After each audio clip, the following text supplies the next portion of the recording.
या बातमीपत्राचे प्रायोजक आहेत ग्राहकांच्या पसंतीस उतरलेले सोने व चांदीच्या दागिन्यांचे 3 मजली भव्य शोरूम कृष्ण कमल ज्वेलर्स। नमस्कार, मी नितीन। आपण पाहत आहात वायझर इंडिया टीव्ही आणि आता पाहूया आजची महत्त्वाची बातमी। कराड उत्तरचे आमदार मनोज घोरपडे आणि कराड दक्षिणचे नेतृत्व ॲडव्होकेट उदयसिंह पाटील यांच्या नेतृत्वाखालील स्वर्गीय यशवंतराव चव्हाण परिवर्तन सह्याद्री पॅनेल या पॅनेलची सांगता सभा उंबरज येथे उत्साहात पार पडली। या सभेला विविध मान्यवरांसह हजारो सभासदांची लक्षवेधी गर्दी होती। पाहुयात या सभेत विविध मान्यवरांनी आपली मनोगते काय व्यक्त केली। खरं तर या ठिकाणी मगाशीच आबांनी सांगितलं की सगळीकडे आता सांगितलं जातंय की हे अपघातानं आमदार झाले, पण खरं तर आपण प्रत्येक वेळेलाच अपघातानं आमदार झाला होता। आपली काय क्षमता आहे या ठिकाणी 25 वर्ष तुम्ही फक्त एखाद्या सर्वेची एजन्सी नेमाने तुमच्या विषयाच्या प्रतिक्रिया या ठिकाणी जाणून घ्या। तुमच्या बरोबर लक्षात येईल की अपघातानं मी आमदार झालोय का तुम्ही अपघातानं आमदार झाला होता। कारण या ठिकाणी मी आता पहिल्यांदा सुरुवात करतो की माझ्या 3.5 महिन्यातल्या कामाची, आणि त्यांनी पण सांगावं 25 वर्षात काय काम केलं ते। आज या ठिकाणी आपण ज्या व्यासपीठावर उभा आहे तिथून पुढे जो पहिला जो काही दिसतोय ना जाणारा हायवे, या संदर्भात उंबरजकर ग्रामस्थ बऱ्याच वेळा त्यांच्याकडे जाऊन आले, पण त्यांच्याच्याने कधी हो बी नाही, नाही बी नाही, गुबू गुबू नुसतं, बाकीचं काय नाही। आणि 25 वर्ष नुसतं गुबू गुबू केलं, बाकी काहीच केलं नाही। असली परिस्थिती आहे या मुलाच्या बाबतीत। आम्ही त्या ठिकाणी पलीकडच्या बाजूला रस्ता रोको केलं। त्या उंबरजकर ग्रामस्थांना रस्त्यावर त्यावेळेला पोलीस मंडळी येऊन देत नव्हती, त्यावेळेला मी काय आमदार नव्हतो, पण त्या ठिकाणी म्हटलं की आज सगळ्यात महत्वाचा ज्वलंत असा प्रश्न आहे, जरी आपण सरकार बरोबर असलो तरी सरकारला सुद्धा या गोष्टीची त्या ठिकाणी माहिती झाली पाहिजे। आणि या भूमिकेतनं त्या ठिकाणी रस्ता रोकोसाठी स्वतः हजर राहिलो। मला डीएसपीने कानातून हळू सांगितलं की इथं जर तुम्ही रस्ता रोको केला तर आम्ही केसेस दाखल करणार आहोत। अरे म्हणलं, राजकारणात आमच्या 302 झाली, ही काय होणार आहे, त्याचा काय एवढा विषय येणार। आणि म्हणलं माझं नाव घेऊ, अजिबात त्यात वगळाच्या भानगडीत पडू नका, 1 नंबरला त्यात माझं नाव घ्या, असं आम्ही पळपुटं नाही निम्म्यातनं पळून जाणार। आणि त्या ठिकाणी आम्ही हा रस्ता बंद केला। त्यानंतर विधानसभेचं इलेक्शन झालं आणि पहिल्यांदा या ठिकाणी नागपूरला जे अधिवेशन झालं त्या अधिवेशनाच्या वेळेला आदरणीय रस्ते वाहतूक मंत्री नितीनजी गडकरी यांना जाऊन मी त्या पिरियडमध्ये 3 वेळा भेटलो। त्यांना इथली परिस्थिती समजून सांगितली।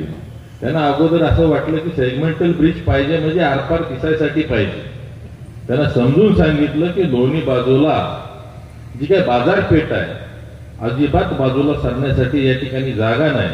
मला म्हणले तुम्हाला ते सर्व्हिस रोड मोठे करून दिले तर काय अडचण नाही। आज म्हणलं त्या पद्धतीची तिथलं स्ट्रक्चर नाही, गाव अर्ध या बाजूला आणि अर्ध पलीकडच्या बाजूला आहे। गावातल्या लोकांना अलीकडे पलीकडे सलग करावं लागतं।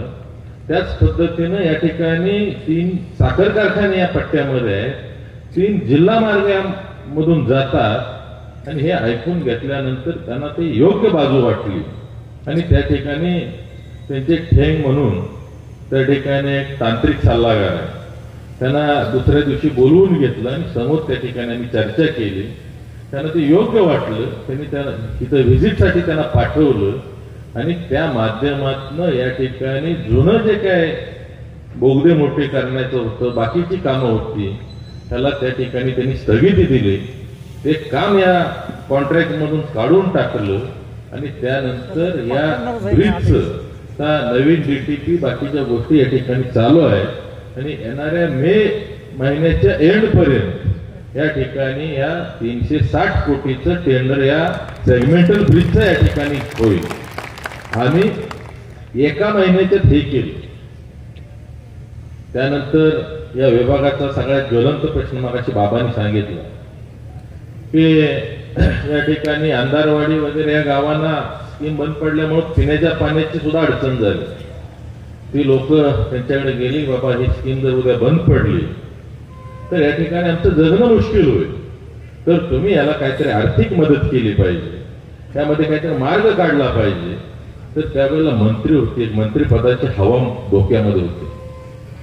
त्यावेळेला त्या मंडळीने सांगितलं असं काही जगणं बिगणं कुणाचं मुश्किल नसतंय, अवघड नसतंय.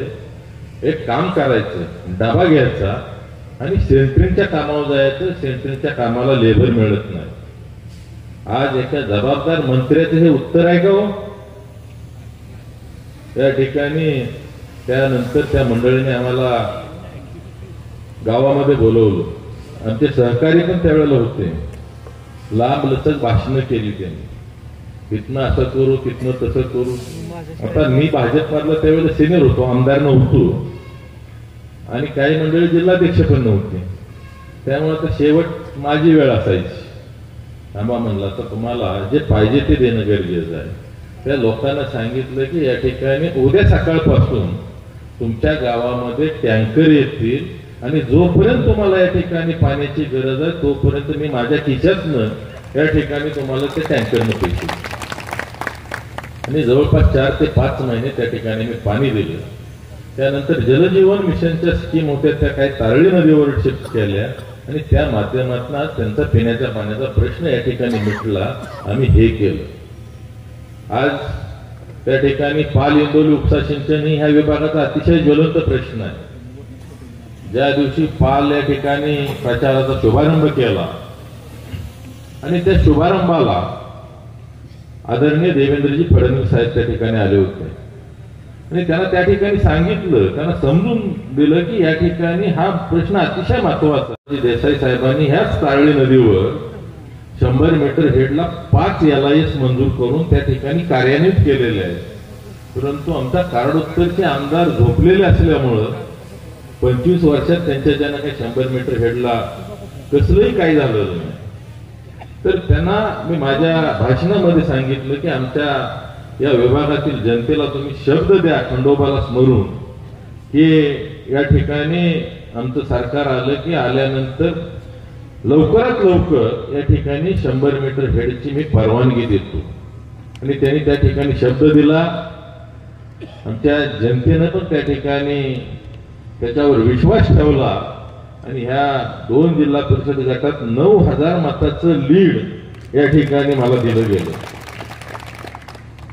आणि ज्या दिवशी निवडून आलो शपथ घेताना या ठिकाणी आदरणीय यशवंतरावजी चव्हाण साहेबांचं नाव घेऊन आम्ही त्या ठिकाणी शपथ घेतली. ज्या दिवशी नागपूरच्या अधिवेशनामध्ये मला बोलायला वेळ मिळाली त्यावेळेला मी ह्या पाल इंदोली उपसा सिंचन योजना, हनबरवाडी धनगरवाडी योजना, आमचं शामगाव असेल त्याच पद्धतीनं राजाचं कुर्लं, नागझरी, तसंच गणेशवाडी उपसा सिंचन योजना, या सगळ्या योजना त्याच पद्धतीनं रेल्वेचे काही प्रश्न मांडले आणि ह्या सगळ्या गोष्टी आज या 4 महिन्यामध्ये बऱ्यापैकी मार्गस्थ झालेल्या आहेत. आज पाल इंदोली उपसा सिंचन योजनेला सुद्धा मागच्या 15 दिवसापूर्वी आदरणीय जलसंपदा मंत्री राधाकृष्णजी विखे पाटील यांची पाणी जे काय 100 मीटर हेडला जे काय मंजूर लागतं करायला त्या मंजुरीच्या फाईलवर त्या ठिकाणी सही झाली. त्या ठिकाणी जलसंपदाचे सचिव आहेत, मी त्यांचा पिछा अजिबात सोडला नाही. मी 2 महिन्यामध्ये किमान 12 ते 13 वेळा त्यांना भेटलो. मला म्हटले तुम्ही आता इतक्या वेळा मला भेटलाय आमदार साहेब, पण मी 8 वर्ष ह्या विभागाशी कार्यरत आहे, पण 8 वर्षात तुमचा आमदार किंवा त्याचा कोण प्रतिनिधी मला कधीच इथं माझ्या आसपास सुद्धा दिसला नाही. म्हणजे अशा पद्धतीनं तुम्ही कधीही कुठल्या कामासाठी प्रयत्न केले नाही. आणि आम्हाला तुम्ही काय म्हणता तर हे अपघातानं आमदार झाले.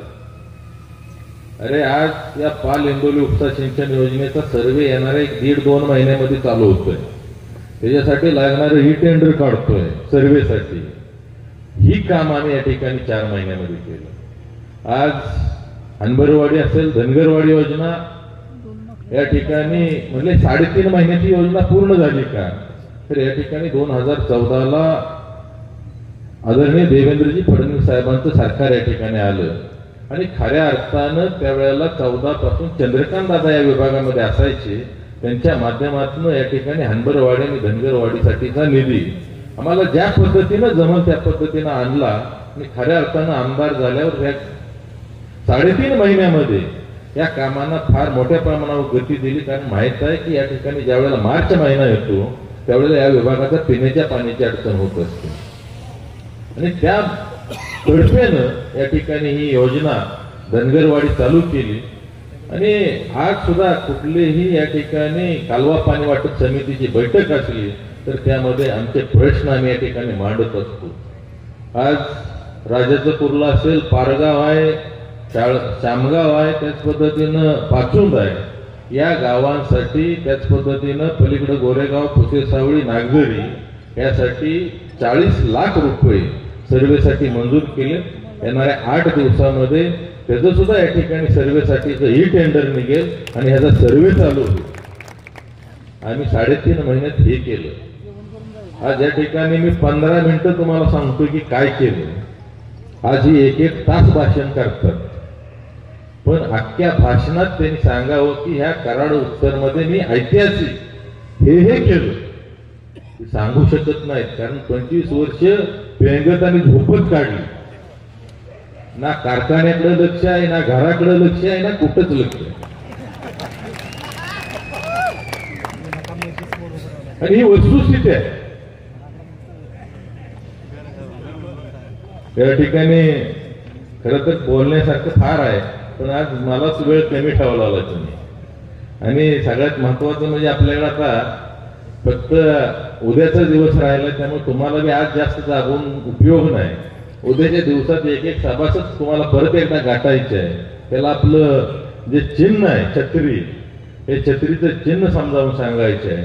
त्यामुळं मी थोडंसं आटोपतं घेतो. या ठिकाणी म्हटलं जातं की विधानसभेच्या इलेक्शनमध्ये याने कारखान्याच्या समोर न जाताना यशवंतरावजी चव्हाण साहेबांच्याकडं बघून शड्डू मारला. अरे हे आदरणीय दैवत आहे. त्या ठिकाणी 100% आम्हाला त्यांच्याविषयी अतिशय अभिमान आहे आणि आदर सुद्धा आहे. त्या ठिकाणी आम्ही यशवंतरावजी चव्हाण साहेबांचे विचार जोपासतो, पाळतो आणि केवळ स्वार्थासाठी कधीही यशवंतरावजी चव्हाण साहेबांचं नाव घेत नाही. तर 25 वर्षामध्ये आपण कधीही सभागृहामध्ये चव्हाण साहेबांचं नाव घेतलं नाही. पण त्या ठिकाणी मी ज्यावेळेला शपथ घेतली त्यावेळेला या ठिकाणी त्यांचं नाव घेऊन त्या ठिकाणी शपथ घेतली आणि त्यांच्या विचारानुसार, आचारानुसार सर्वसामान्य कुटुंबामध्ये सत्ता देण्यासाठी मी आज या मैदानात उभा आहे आणि या सत्तेचं विकेंद्रीकरण करणार आणि कराड तालुक्यातीलच होणारा चेअरमन हा सर्वसामान्य कुटुंबातील होणार.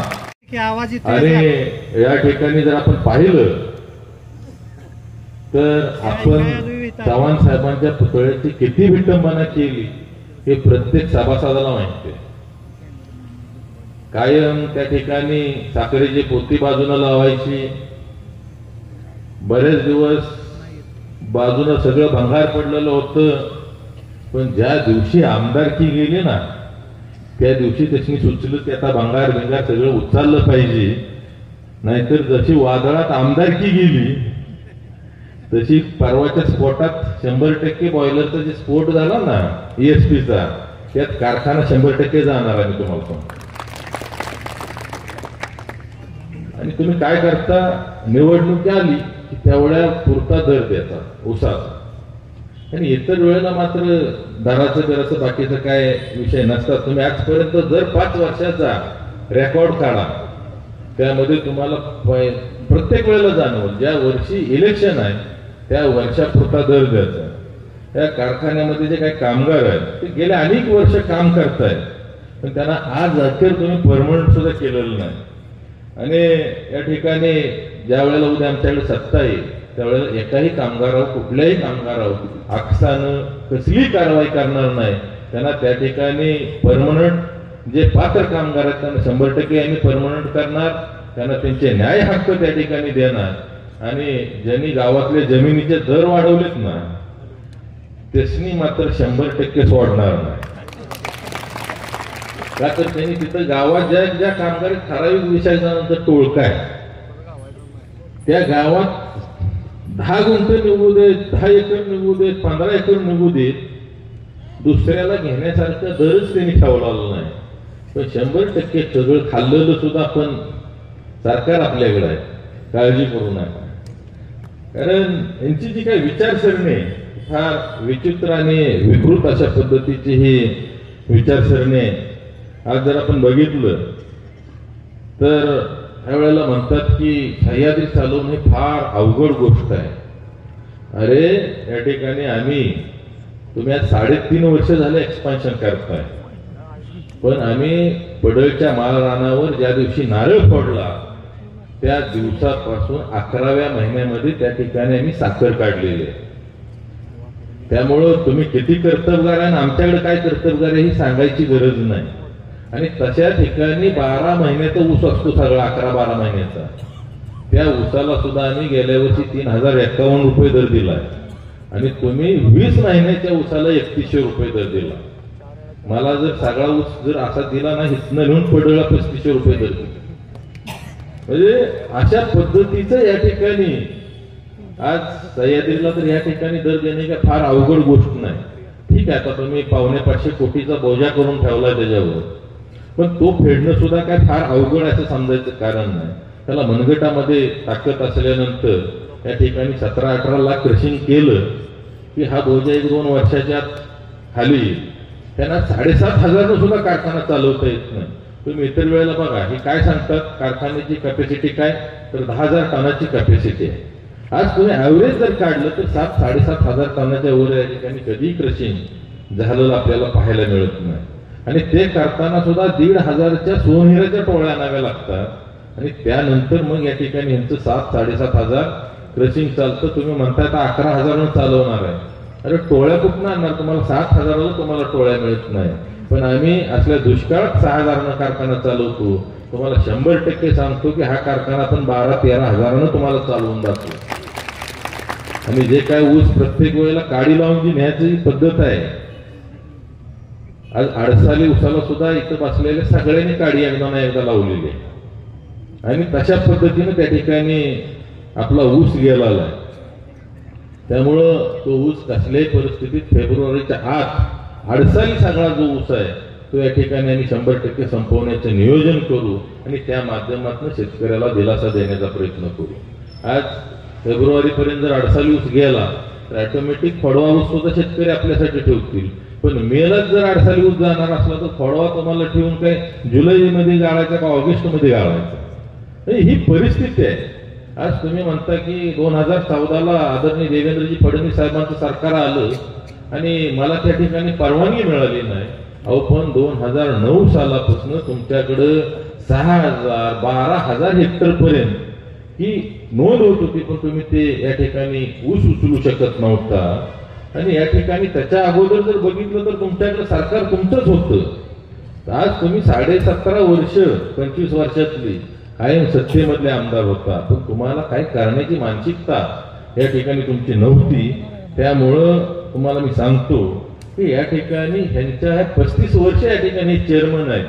ह्यांच्या गलथान कारभारामुळं खरं तर आज कारखाना अडचणीत आला आणि अशा कंपनीला ह्यांनी कॉन्ट्रॅक्ट दिले की 10 वर्षात त्यांनी कुठेही कारखाना उभा केला असला. माझा त्यांना प्रश्न आहे की तुम्ही एखाद्या ठिकाणी बाबा ह्या कंपनीने ह्या 10 वर्षात कारखाना उभा केला आहे आणि फार चांगलं रेप्युटेशन आहे म्हणून मी यांना या ठिकाणी हे टेंडर दिलं, ही वर्क ऑर्डर दिली असं सांगावं. 12 कोटी रुपयाला या ठिकाणी हे काम दिलेलं आहे. शेजारी कृष्णा सहकारी साखर कारखाना आहे. 250 कोटी रुपयांमध्ये या ठिकाणी हा कारखाना त्यांनी 13,000 क्षमतेचा एका वर्षामध्ये ह्यांच्या सहीनं एक्सपान्शनची परवानगी घेऊन उभा केला आणि 418 कोटी रुपयाला हा कारखाना त्यांनी एक्सपान्शनला दिला. आज 3.5 वर्ष झाली तरी सुद्धा आज कारखाना या ठिकाणी चालू नाही. हे इलेक्शनच्या गडबडीमध्ये कुठंतरी त्या ठिकाणी बॉयलर मधून धूर काढायला गेले, पण त्या ठिकाणी तुम्ही बघितलंय ESPचा कशा पद्धतीने स्फोट झाला. ही जर चांगली रेप्युटेड कंपनी असती तर या ठिकाणी ही परिस्थिती तयार झाली नसते. आज जर आपण बघितलं तर यांच्याकडे ती क्षमताच नाही. आज यांनी पैसे कशाचे दिले तर फॉर्च्युनरचे दिले त्या शोरूमला, आणि गाडी कुठली घेऊन आले तर जीप गाडी घेऊन आले. मग आता हे मधलं पैसे कुठे गेलो, हा विचार करण्यासारखा विषय आहे ना. आज अशा पद्धतीचं या ठिकाणी फार चुकीच्या पद्धतीनं या कारखान्यामध्ये आज कारभार झालेला आपल्याला पाहायला मिळतंय.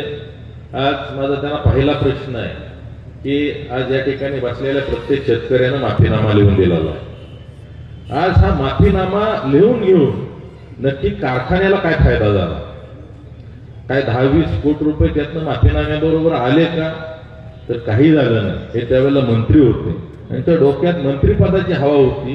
त्यांनी फक्त आपल्याला एकच दाखवलं की या कारखान्याचा मी चेअरमन नसून मी मालक आहे, आणि तुम्ही सभासद हे या कारखान्याचे मालक नाही, एवढं एकमेव एक दाखवण्यासाठी त्यांनी आपल्याकडून माफीनामे लिहून घेतले.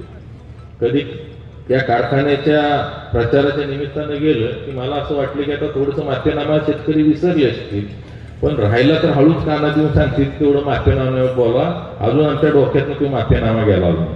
म्हणजे ही परिस्थिती आहे. आज मी कितीतरी सभेत त्यांना विचारले की तुम्ही नक्की माफीनामा लिहून घेऊन नक्की काय फायदा झाला, किंवा त्याचं उत्तर द्या की माफीनामा लिहून घेण्याचा फायदा काय. आज दुसरा विषय असा आहे की या ठिकाणी आमचे जवळपास 8,500 सभासद, त्यांचे वारस नोंदी तुम्ही केलेली नाही. नक्की हा वारस नोंदी न करण्यामागचं कारण काय, तर त्यांचं काय सभेतनं असं उत्तर आलं तेव्हा म्हणले बहिणी आक्षेप घेतात. आता मला सांगा, आपल्या काही बहिणी एवढ्या हलकट आहेत का यांच्या बहिणीसारख्या?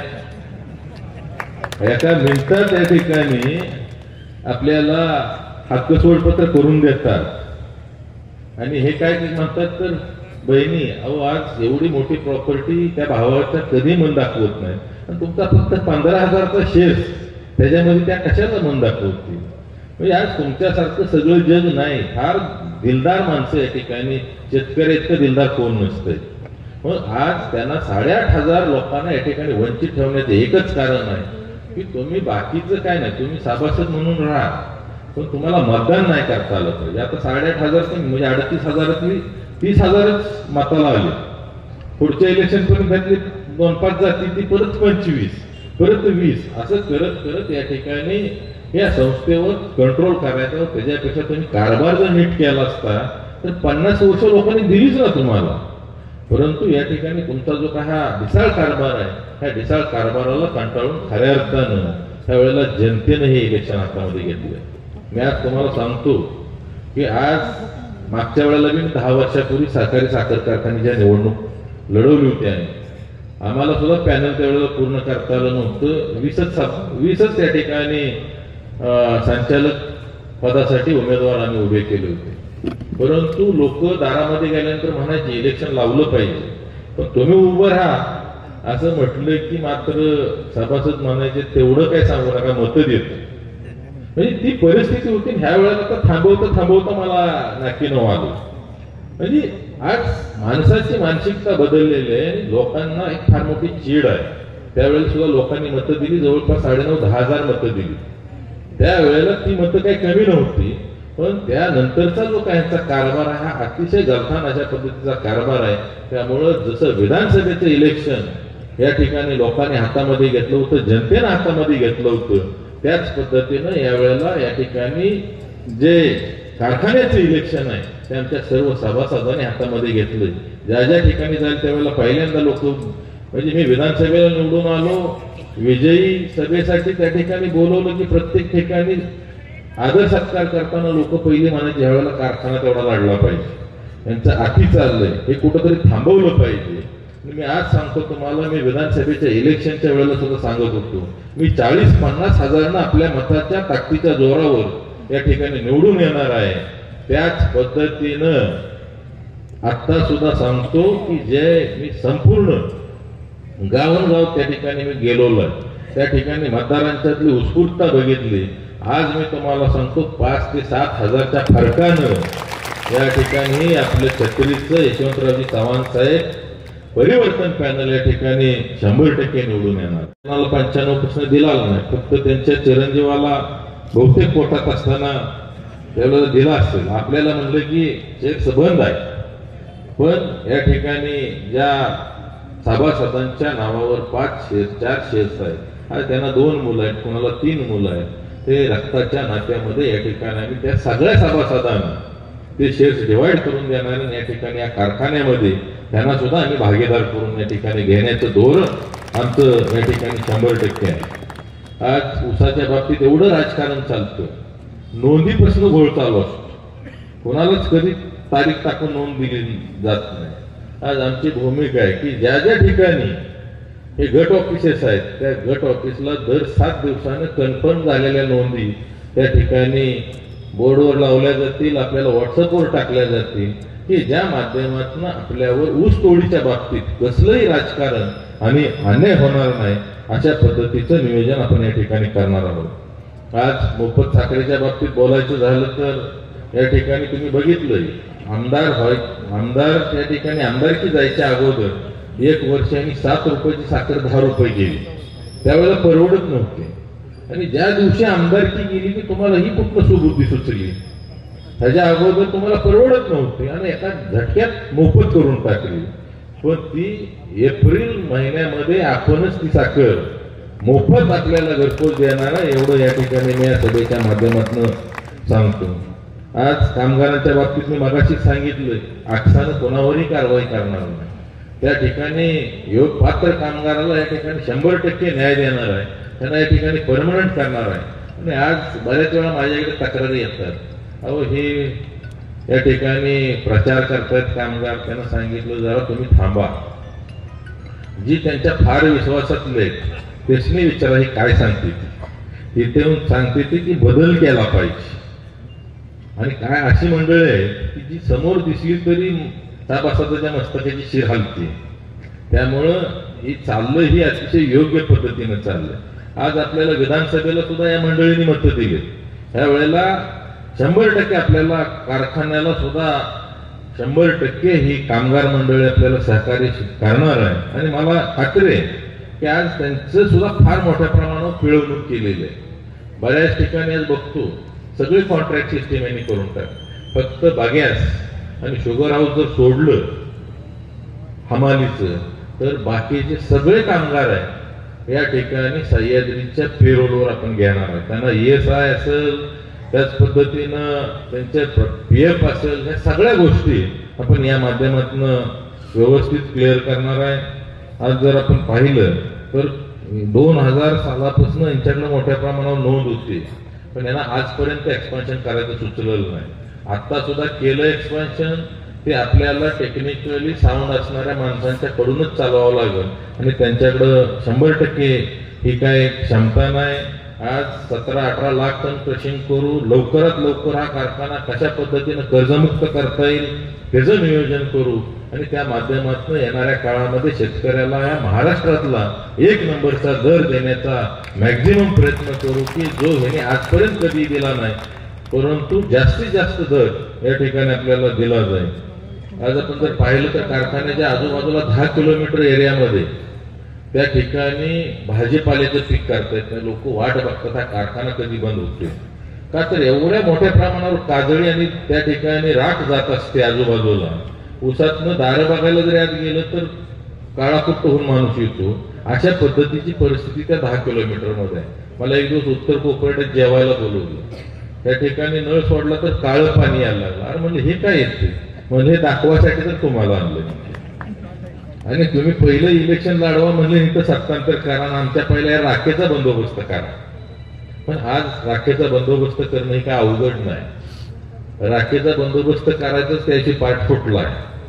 त्यामुळं या ठिकाणी जे काही जुनं ESP असेल किंवा जे असेल त्यामध्ये ऍडव्हान्स टेक्नॉलॉजी आणून 100% तो जो काही एरिया आहे हा आम्ही राखमुक्त करणार आहे. कारण तुम्ही जर पडळ कारखान्यावर जावा, इतर कारखान्यावर जावा, जे नवीन कारखाने, अजिबात तुमच्या अंगावर कुठेही कसली राखेचा कण त्या ठिकाणी येत नाही का, त्या एरियामध्ये सुद्धा येत नाही. अशा पद्धतीचा खर्च करणं, आज प्रदूषणापासून या ठिकाणी आपले सभासदांना मुक्तता करणं ही खरं तर या ठिकाणी काळाची गरज आहे. त्याच पद्धतीनं या ठिकाणी जो काय सगळ्यात महत्वाचा जो काही विषय आहे की चव्हाण साहेबांचं जे काही शेड्यूल बिड्यूल काढलं का नाही, पण आमची मुळात भूमिका आहे की या ठिकाणी आम्ही तुम्हाला शेड्यू मारला होता निवडून आलं, आणि ते बी तुमच्या घरासमोर फुटभर गुलाल टाकून मारला होता. 6 तारखेला सुद्धा त्याच ठिकाणी परत एकदा फुटभर गुलाल टाकून त्याच ठिकाणी शेड्यू मारणार आहे. आणि ती ताकद या ठिकाणी आपण सगळेजण देणार आहे. सगळ्यात महत्वाचं म्हणजे ज्या दिवशी या कारखान्यामध्ये परिवर्तन होईल त्यावेळेला संचालक मंडळाचा पहिला ठराव हा असेल की या कारखान्याचं नाव इथून पुढं आदरणीय यशवंतरावजी चव्हाण साहेब सह्याद्री सहकारी साखर कारखाना, जे की तुम्ही जिंदगीत करू शकत नाही. तुम्ही कुठलं नाव टाकणार तर तुमच्या पॅनलचं नाव, पण आमच्याकडे आदरणीय यशवंतरावजी चव्हाण साहेबांसाठी त्यांच्यासाठी आदरणीय तर आहेतच, पण आज ते महाराष्ट्राचे शिल्पकार आहेत. तुम्ही नेमकं त्यांचं नाव घेतलं, त्यांच्या नावावर इतके दिवस तुम्ही मताचा जोगवा मागितला, पण नेहमी वर्तन त्याच्याबरोबर उलट केलं. यांच्याकडे आमदार हेच, चेअरमन कारखान्याचे हेच, त्या ठिकाणी शिक्षण संस्थेचे चेअरमन हेच, पाणी पुरवठ्याचे हेच, गृहनिर्माण संस्थेचे चेअरमन हेच. जर का हे आमदारकीला पडले बिडले नसते ना, तर नवीन जी काही येणाऱ्या पिढीला काय वाटलं असतं माहितीये का, की एवढं यशवंतराव चव्हाण साहेबांचं सारखं नाव घेतात, सगळं करतात, म्हणजे बहुतेक यशवंत विचार हेच. स्वतःच्या जवळ स्वतःच्या घरात फक्त 10 पदं घेणं म्हणजे यशवंत विचार, असं यांनी विचार बदलायला पण मागं पुढे बघितलं नसतं. आता तो मुद्दा जरा बाजूला सरला की या ठिकाणी यांनी काय सांगितलं म्हणले, यांच्या बंधूलाच एमडी करायसाठी यांचं हे सगळं चाललंय. मी परवाच्या बी सभेत सांगितलं आमचा टर्नओव्हर 1000 कोटीचा आहे, मलाच ती परवडणार नाही, मग माझ्या बंधूला परवडायचं तर विषय लय लांबचा आहे. त्यामुळं आणि सगळ्यात महत्वाचं तुम्ही सहकार मंत्री म्हणून काम केलेलं आहे. तुम्हाला एक साधं माहीत पाहिजे की यावेळेला ज्या वेळेला एमडी असतं त्याला एमडीचं पॅनल असतं आणि त्यामध्ये महाराष्ट्र सरकार त्याची परीक्षा घेत असतं, मुलाखती घेत असतं, त्यानंतर एमडी पॅनलवर माणूस जातो. आम्ही मुलाखतच द्यायला परीक्षाच द्यायला कधी जाणार नाही, तर एमडी व्हायचा संबंध येतो कुठे आणि नियुक्ती करायचा संबंध येतो कुठे. म्हणजे आपलं हे ज्ञान सुद्धा बहुतेक मला वाटतं वडिलांनी ठेवलेलंच एमडी आजपर्यंत असणार आहे तिथे. त्यामुळे ह्याची माहीतच नाही एमडी पॅनल असतं किंवा काय असतं. त्यांच्या बुद्धीची त्या ठिकाणी 100% कीव करावी वाटते. आज जर आपण पाहिलं तर मगाशीच मी सांगितलं की इतर कारखान्यामध्ये अतिशय चांगल्या पद्धतीचं नियोजन असल्यामुळं हा सह्याद्री कारखाना तसं बघितलं महाराष्ट्रातला 1 नंबरचा क्रशिंग करणारा कारखाना होता. पण आज तुम्ही जर बघितलं तर जिल्ह्यात सुद्धा हा कारखाना 1 नंबरचं क्रशिंग करणारा राहिला होता. आज ह्यांच्या मागणं कितीतरी कारखान्यांनी कॅपॅसिटीज वाढवल्या, परंतु ह्यांनी फक्त आपलं स्वतःचं घर भरणं, आपली स्वतःची कुटुंब चालवणं आणि या माध्यमातून फक्त ह्यांनी तेवढंच केलं. ह्याच्यापेक्षा वेगळं या ठिकाणी अजिबात काही केलेलं नाही. आज प्रत्येक माणसाचा या ठिकाणी ऊस जाळून गेलेला आहे. त्यामुळे प्रत्येकाच्या डोक्यात ही गोष्ट आहे. अगदी मी सकाळी शाळगावला गेलो होतो, त्या एका शेतकऱ्यांनी मला सांगितलं, म्हणजे माझा बरोबर 7 वर्षापूर्वी 8 ऊस माझं जाळून घालावं लागलं. त्या दिवसापासून मी ह्या कारखान्याला ऊस नाही घातला. त्या दिवशी शपथ घेतली, जोपर्यंत या कारखान्यात परिवर्तन होत नाही तोपर्यंत त्याला ऊस सुद्धा घालणार. म्हणजे ही परिस्थिती आहे. सैदापूरला गेलो परवा, सैदापूरमध्ये जवळपास 250 सभासद आहेत. त्यातले जवळपास 150 सभासद त्या दिवशी हजर होते. मी जाणार आहे म्हटल्यानंतर त्यातल्या एका सभासदांनी सांगितलं, म्हणले मी 2007 साली या ठिकाणी ह्यांना वारस नोंदीचा अर्ज दिलेला आहे, पण 3 वर्ष मी कागदावर लागेल ती कागद दिली, सगळं केलं, पण पुन्हा ठरवलं हे काय आपला वारस नोंद काय करू शकत नाही. मला परवा त्यांनी सांगितलं की आता एक काम करा, म्हणले परिवर्तन तर होणारच आहे, म्हणले 100% ही बाकीची येते. मी सगळ्यांना या ठिकाणी यातली 15-20 जण मी बोलवून आणलेली. परिवर्तन 100% करायचं. ज्या दिवशी परिवर्तन होईल त्यावेळेला आता काय माझं तर वय झालंय, म्हणले डायरेक्ट नातवाच्या नावात तेवढा माझा शेअर्स करा, म्हणजे अशी परिस्थिती यांनी आणलेली आहे. यांना असं वाटत होतं की आपल्याला विचारणारा कोणच या ठिकाणी येणार नाही, आणि मी जसे वडील आमदार, मी आमदार, पोरग नातू सगळीच आमदार आणि सगळीच कारखान्याचे चेअरमन होणार. पण या ठिकाणी यावेळेला कराड उत्तरच्या जनतेनं ठरवलंय की यावेळेला 100% आपल्याला परिवर्तन करायचं आहे. आणि या परिवर्तनाच्या दिशेनं आज हे इलेक्शन गेलेलं आहे. आज जर आपण बघितलं तर सुरुवातीला मधल्या 2-3 दिवसामध्ये थोडं तिरंगी झालं, असं झालं तसं झालं, वातावरण होतं का तर 100% होतं. पण हे सगळं गढूळ झालेलं वातावरण या ठिकाणी आता खाली बसलेलं आहे. आणि 100% लोकांना एक माहिती झालंय की जर इथं परिवर्तन जर करायचं असेल तर या ठिकाणी पी.डी. पाटील पॅनलला जर हरवायचं असेल तर या ठिकाणी यशवंतरावजी चव्हाण साहेबांसारखा सुपुत्रच जो आहे त्यांच्या नावानं जे पॅनल आहे त्या पॅनलला या ठिकाणी निवडून दिलं पाहिजे. आणि त्या दृष्टिकोनातून आज बरीचशी माणसं या ठिकाणी त्यांनी लक्षात घेतलंय की या ठिकाणी जर आपण विमानाला मत दिलं तर ते डायरेक्ट पी.डी. पाटील पॅनलला जाणार आहे. त्याच्यापेक्षा आपल्याला परिवर्तन जर करायचे आहे तर या ठिकाणी आपल्याला छत्री या चिन्हासमोर चिन्हावर शिक्का मारावा लागेल. आज 10 मतपत्रिका आपल्याला या ठिकाणी मतदानासाठी येणार आहेत. या वेगवेगळ्या कलरच्या मतपत्रिका आहेत आणि त्याच्यावर किती मतं द्यायची काय कोण हिशेब करायची काहीच गरज नाही. फक्त छत्री या चिन्हावर शिक्का मारा. कारण 1 नंबर गट आणि 2 नंबर गटामध्ये 2-2च आपल्याला मतं द्यायची आहेत. त्यावर चिन्ह 5 येणार आहे. त्याच पद्धतीनं या ठिकाणी 3 नंबर 4 नंबर ते 6 नंबर आपल्याला 3-3 मतं त्यावर द्यायची आहेत. महिलाची जी पत्रिका त्यावर आपल्याला 2 मतं द्यायची आहेत. आणि इतर जे कॅटेगरीतलं मतदान आहे त्यावर आपल्याला फक्त 1-1 मत द्यायचे आहे. त्यामुळे ही बाकीचं लक्षात ठेवण्यापेक्षा फक्त एकमेव छत्री लक्षात ठेवा. फक्त छत्रीवर मत देत गेलं की बरोबर 21 मतं होत आहेत.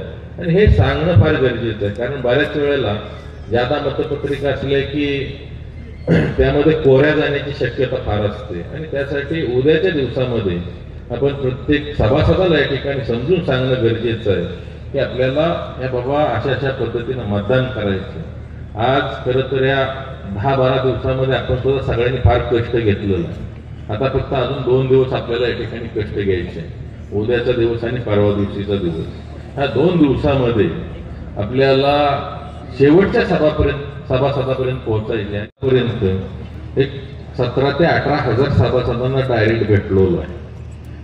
कारण या ठिकाणी ज्या दिवशी विधानसभेचा निकाल लागला त्या दिवसापासून माझ्या मागं सभासदांचं कायम म्हणणं असायचं की या ठिकाणी दादा आपल्याला कारखान्यामध्ये परिवर्तन करणं गरजेचं आहे. आणि सुरुवातीला ज्या वेळेला यशवंतराव चव्हाण साहेबांच्या समाधीस्थळावर गेलो त्यावेळेला आमच्या पत्रकार बांधवांनी मला विचारलं की आता तुमची भूमिका काय. तर म्हणलं या कराड उत्तर विधानसभा मतदारसंघामध्ये फक्त यशवंतरावजी चव्हाण साहेबांचं नाव घेऊन या ठिकाणी त्यांच्या विचारांना हरताळ फासला जातो.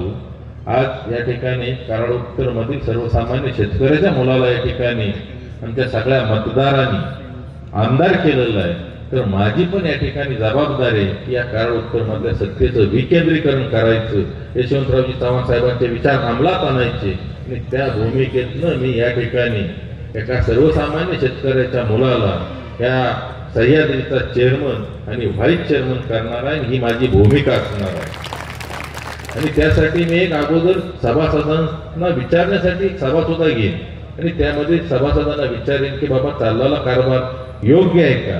जर सभासदांनी जर सांगितलं की या ठिकाणी तुम्हाला याचं नेतृत्व करावं लागेल तर त्या ठिकाणी मी त्याचं नेतृत्वही करणार आहे आणि ह्या संस्थेचं पालकत्व सुद्धा या ठिकाणी घेणार आहे. आणि ही भूमिका आम्ही आज शेवटपर्यंत ठेवलेली आहे.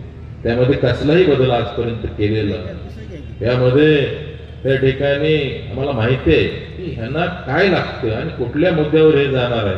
म्हणून मी मसूरच्या सभेत एवढं पण सांगितलं सातारा तालुक्यात तशी घोरपडीची मतं 700 तरी मतं असतील माझ्या अंदाजाने. पण घोरपडे नावाचा सुद्धा कोण म्हणलं उभं राहायचं नाही का तर परत तेवढंच तुंतून इथं वाजवलं जाईल. पण मला बरेच जणांनी सांगितलं की जे स्वतः कराडचं आहे म्हणतात खरं तर ते दक्षिण मधले आहे. पण त्यांनी जेवढं आमच्यासाठी इथं काय केलं नाही, त्या पाणी प्रश्नासाठी काही केलं नाही त्याच्यापेक्षा जास्त आम्हाला आत्ताच्या नव्या कराड उत्तरच्या आमदारांना केलेलं आहे. त्यामुळे आम्हाला ह्यांची जी काही भागवारी करायची, बुद्धिभेद करायचा या गोष्टीला आम्ही कुठेही थारा देणार नाही. आणि या भूमिकेतनं आज मतदार या ठिकाणी आपल्यावर विश्वास टाकलेला आहे. त्यामुळे 100% मला खात्री आहे की चांगल्या फरकाने या ठिकाणी परिवर्तन तर घडवूयात, परंतु सह्याद्री हा कारखाना लवकरच येणाऱ्या काळामध्ये फक्त महाराष्ट्रातीलच नाही तर देशातील एक अग्रगण्य कारखाना म्हणून येणाऱ्या काळामध्ये नावारूपास येईल एवढंच अभिवचन आपल्याला या ठिकाणी देतो. आणि आपलं चिन्ह छत्री आहे. छत्री फक्त 2 दिवस लोकांच्या मनामध्ये बिंबवायचं काम तुम्ही या ठिकाणी करा. आणि तुम्ही आज राजकारणाच्या योग कुठेही जाऊ नका. गावातल्या पार्टीला कोण अमुक गटाचा कोण तमुक गटाचा अजिबात तसलं काही डोक्यात घेऊ नका. कारण प्रत्येक सभासदाला यांचा त्रास झाला आणि हे इलेक्शन सहकारी संस्थेचं आहे. हे कुठल्या राजकीय पक्षाचं इलेक्शन नाही. त्यामुळे त्या प्रत्येक सभासदानं ठरवलंय आता आपल्याला संधी आली, त्यामुळे त्यांना सुद्धा तुम्ही हाक मारा. 100% ते तुमच्या बरोबर येणार. आज आपल्या बरोबर जर पाहिलं तर व्यासपीठावर जी आज मंडळी बसलीत ना, हे प्रत्येक एक जण 500,000 मतं आणण्यासारखी एक माणसं आहेत. आज आपल्याबरोबर अख्खी रयत संघटना आहे. आदरणीय विलास काकांनी ज्या सहकार या कराड तालुक्यामध्ये वाढवला, कराड तालुक्यात नाही तर संपूर्ण जिल्ह्यामध्ये वाढवलं नाही, अतिशय आदर्श अशा पद्धतीचं सहकारामधलं एक नेतृत्व आणि त्यांच्या माध्यमातून ही तयार झालेली सगळी काही रयत संघटनेची फळे.